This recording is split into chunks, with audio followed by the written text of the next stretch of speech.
अस्सलाम वालेकुम friends, welcome to the learning point. जी हाँ दोस्तों, आज हम एक नए कोर्स की शुरुआत करने जा रहे हैं और जिस कोर्स की हम शुरुआत करने जा रहे हैं उस कोर्स में हम क्या क्या चीज़ें सीखेंगे वो भी मैं आपको बता देता हूँ। तो इस कोर्स में हम सीखेंगे माइक्रोसॉफ्ट ऑफिस 2007। जी हाँ दोस्तों, माइक्रोसॉफ्ट ऑफिस 2007। अक्सर लोगों का यही सवाल है कि 2007 वाली जो ऑफिस है वो तो अब एक्सपायर हो गई है, वो जो है लोग नहीं सीखते। तो उन दोस्तों से रिक्वेस्ट यही है कि मेरे चैनल को सब्सक्राइब कर दें और साथ ही बेल आइकन को दबा दें, क्योंकि मैं 2007 वाली ऑफिस से लेके 2019 वाली ऑफिस तक हर ऑफिस का कंप्लीट कोर्स आपको प्रोवाइड करूँगा। तो वो देखने के लिए चैनल को सब्सक्राइब भी कर दें, बेल आइकन भी दबा दें ताकि हर वीडियो आप तक सबसे पहले पहुंचती रहे। तो स्टार्ट करते हैं।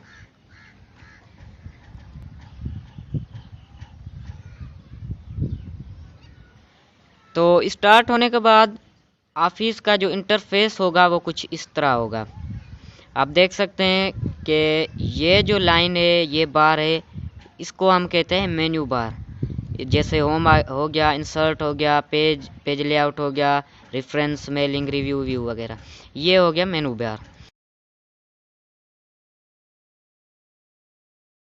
सबसे पहले जो मेन्यू है वो होम है। तो होम मेन्यू का क्या काम होता है? होम मेन्यू में होता यह है कि जो भी आपकी लिखाई है, जो भी आप इसमें लिख रहे हैं फ़ॉन्ट की शक्ल में या टेक्स्ट कोई भी है, तो उसकी ओवरऑल एडिटिंग जो भी होती है वो होम में होती है। उसके बाद जैसा इंसर्ट हो गया, इंसर्ट में इलस्ट्रेशन वगैरह हो गई या पेज के ऊपर कोई भी ओवरले हो गया। बाकी पेज लेआउट का मतलब यही है कि पेज की डिज़ाइन, सिंपल सी बात है। उसके बाद है मेलिंग, रिव्यू, व्यू वगैरह। तो होम से शुरू करते हैं। मेन्यू के अंदर फिर ग्रुप में कमांड्स डिवाइड होती हैं। अब ये एक ग्रुप है क्लिपबोर्ड, उसके बाद है फ़ॉन्ट, उसके बाद है पैराग्राफ। तो सबसे पहले तो क्लिपबोर्ड है, लेकिन हम उससे पहले फ़ॉन्ट सीखेंगे। ये वाला ग्रुप, इसमें कमांड्स दी गई हैं। ये ग्रुप हम सीखेंगे सबसे पहले। तो इस ग्रुप का नाम क्या है? फ़ॉन्ट। इसमें क्या काम होता है वो मैं आपको बता दूं। फॉर एग्जांपल एक जुमला हम लिखते हैं।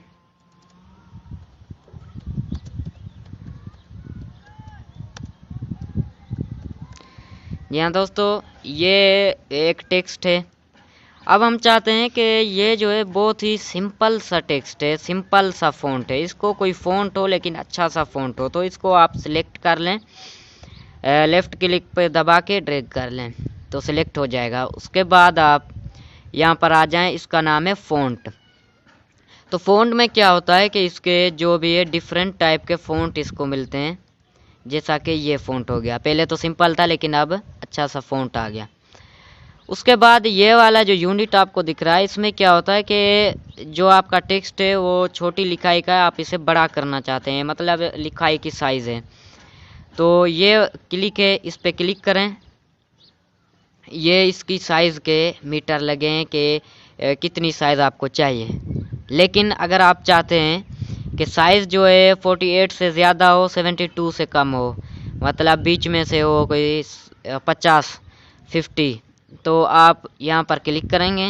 उसके बाद 50 लिख देंगे कीबोर्ड की मदद से और फिर इंटर वाला बटन प्रेस कर दें।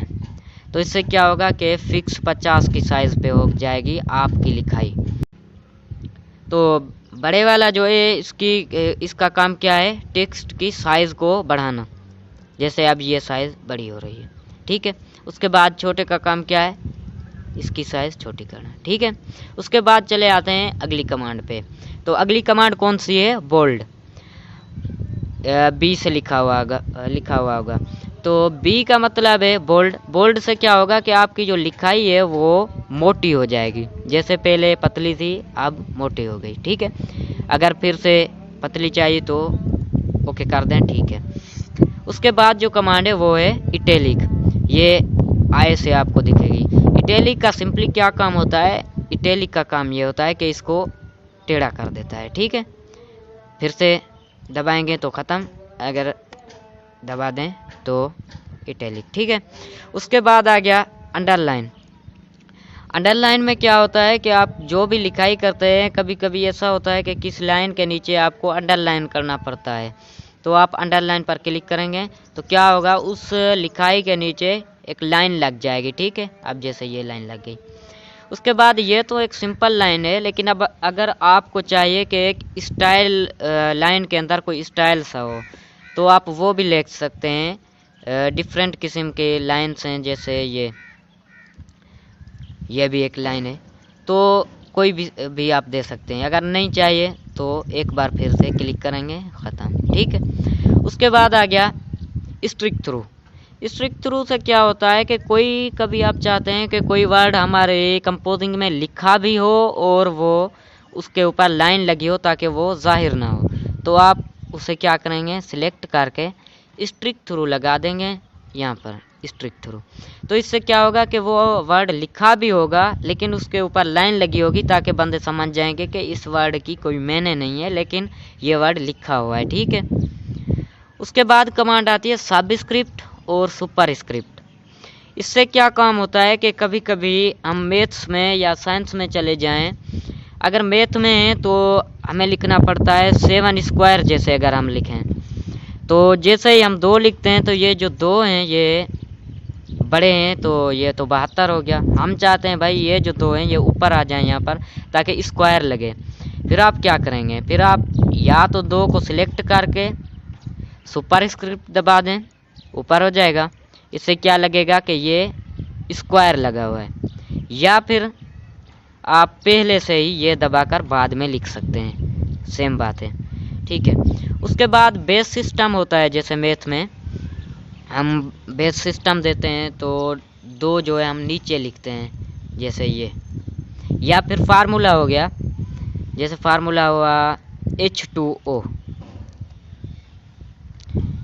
अच्छा, ये फ़ॉन्ट जो है थोड़ा सा,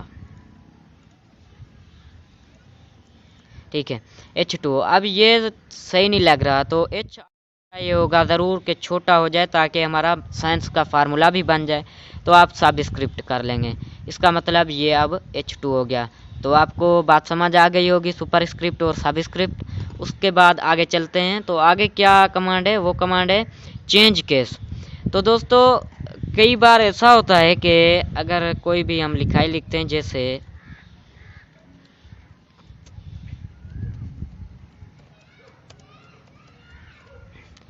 अब देखें, एक सेंटेंस हमने पूरा कर लिया, लेकिन अब हम चाहते हैं कि यार ये जो लिखाई है ये तो स्मॉल लेटर्स में, इससे हम बड़ा करना चाहते हैं कैपिटल लेटर्स में। तो उसके लिए भी कमांड है, ऐसा नहीं कि हम इसको काट देंगे फिर से लिखेंगे, नहीं, सिलेक्ट कर लेंगे, चेंज केस में चले जाएंगे, इस वाले ऑप्शन पर। चेंज केस में जाने के बाद ऑप्शन आएंगे, 5 आपको ऑप्शन आएंगे। तो ये डिफरेंट किस्म के केसेस हैं। सबसे पहले जो केस है सेंटेंस केस, मतलब कि जो ओवरऑल पे सेंटेंस का पहला लेटर होगा वो कैपिटल होगा, उसके बाद जो है वो स्मॉल लेटर होंगे। ठीक है, उसके बाद दूसरा केस आप समझें, दूसरा क्या है, लोअर केस। पहला लेटर जो कैपिटल था वो भी स्मॉल हो जाएगा, बाकी के भी स्मॉल हो जाएंगे, ये था लोअर केस। उसके बाद अपर केस। अपर केस में क्या होगा, सारे के सारे लेटर बड़े हो जाएंगे। उसके बाद कैपिटलाइज ईच वर्ड। तो इसमें क्या होगा कि हर एक अल्फाज का जो चेंज केस के बाद हमारे पास कमांड है वो है टेक्स्ट हाइलाइटर कलर। इसमें क्या होता है कि अगर आपके कंपोजिंग में आपने जो कंपोजिंग की है उसमें कभी कोई ऐसा वर्ड हो जो आप चाहते हैं कि इसको मैं हाईलाइट कर दूं, ताकि जब भी मैं अपनी फ़ाइल को ओपन करूं तो वो हाईलाइटेड वर्ड हो, ताकि मुझे याद आ जाए कि मैंने इसलिए सिलेक्ट किया था। अब कोई मैं आपको एग्जांपल दे देता हूं, कोई लिखाई लेके, ये कॉपी कर लेते हैं, पेस्ट। ठीक है, अब ये वर्ड मैं चाहता हूँ इसको मैं जो है हाईलाइट कर दूं, ताकि जब भी मैं अपनी फ़ाइल को ओपन करूं तो ये हाईलाइटेड वर्ड हो। ठीक है, तो इसमें बहुत से कलर हैं, जिस कलर को आप सिलेक्ट कर लें।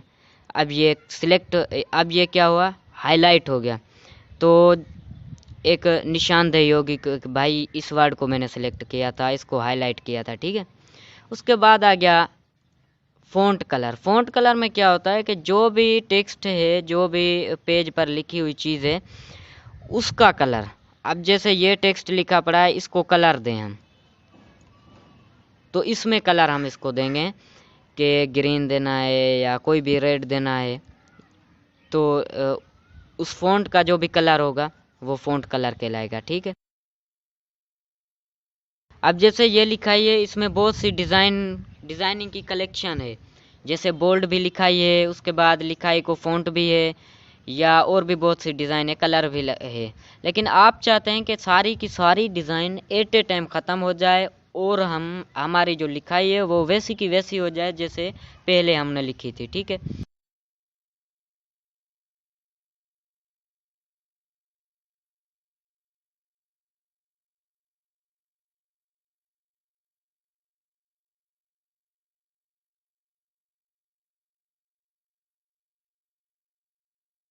तो आप इसे सिलेक्ट कर लें। सिलेक्ट करने के बाद ये कमांड आएगी क्लियर फॉर्मेटिंग। इस कमांड का काम क्या होता है? काम ये होता है कि पूरे टेक्स्ट में जो भी आपने कंपोजिंग की है, उसे बोल्ड किया है, अंडरलाइन किया है, कलर किया है, सारी की सारी जैसी भी आपने डिज़ाइनिंग कंपोजिंग की वो ख़त्म हो जाएगी और सिंपल सी लिखाई होगी जैसे पहले आपके पास थी। ओके, सिंपल हो गई, ठीक है। तो दोस्तों हमने सीख लिया अब फ़ॉन्ट हमारा क्लियर हो गया। इंशाल्लाह कल से हम क्लिपबोर्ड भी सीखेंगे, पैराग्राफ भी सीखेंगे।